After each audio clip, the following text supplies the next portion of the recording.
અમદાવાદ કર્ણાવતી ક્લબની ચૂંટણી પહેલા ગરમાવો આવ્યો છે। કર્ણાવતી ક્લબના મેનેજમેન્ટ પર ઉમેદવારોના સવાલો, બિનજવાબદારી વહીવટ થતો હોવાનો આરોપ લગાવવામાં આવ્યો।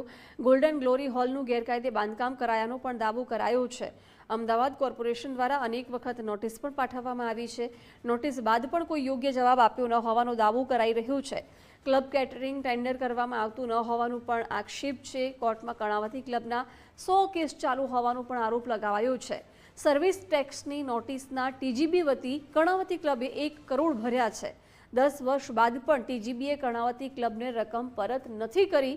આશિષ અમીન જૈનિક વકીલનું સ્ક્રુટિનાઇઝર મદદ તરીકે નામ છે। અમદાવાદમાં કર્ણાવતી ક્લબમાં 1 દાયકા બાદ ચૂંટણી થવા જઈ રહી છે। કર્ણાવતી ક્લબની ચૂંટણીમાં 14 લોકોએ ઉમેદવારી કરી છે।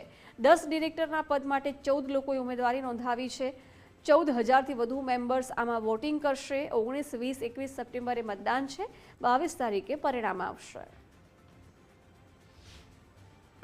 ક્લબની અંદર અત્યારે એક કોફી શોપ છે, એક ગુજરાતી રેસ્ટોરન્ટ છે સરભરા, ટ્રોપિકાના કરીને મેક્સિકન થાઈ રેસ્ટોરન્ટ છે અને પંજાબી રેસ્ટોરન્ટ મસાલા ડાઉનટાઉન, એ 4 રેસ્ટોરન્ટ હેન્ડલ કરું। લગભગ હું 2012થી ક્લબમાં મેમ્બર બન્યો ત્યારથી તો હું જોઉં છું। ટેન્ડરિંગ મારા ધ્યાનમાં નથી આવ્યું। છેલ્લા 9 વર્ષમાં હું બી બોર્ડની અંદર હતો, પણ કેટરિંગ રિલેટેડ કોઈ ટેન્ડર થયું નથી।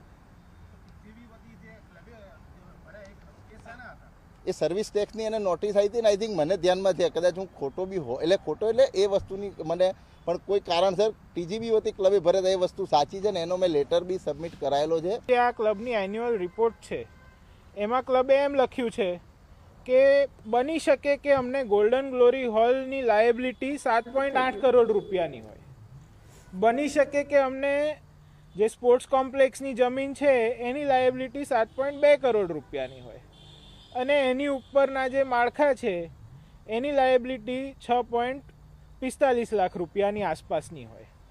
હવે એસજી હાઈવે પરની આ જમીન છે એને બીજી જગ્યાએ જ આગળની જ નોટમાં ક્લબે જ લખ્યું છે કે બની શકે કે આપણી લાયબિલિટી આના કરતાં ઘણી વધારે હોઈ શકે।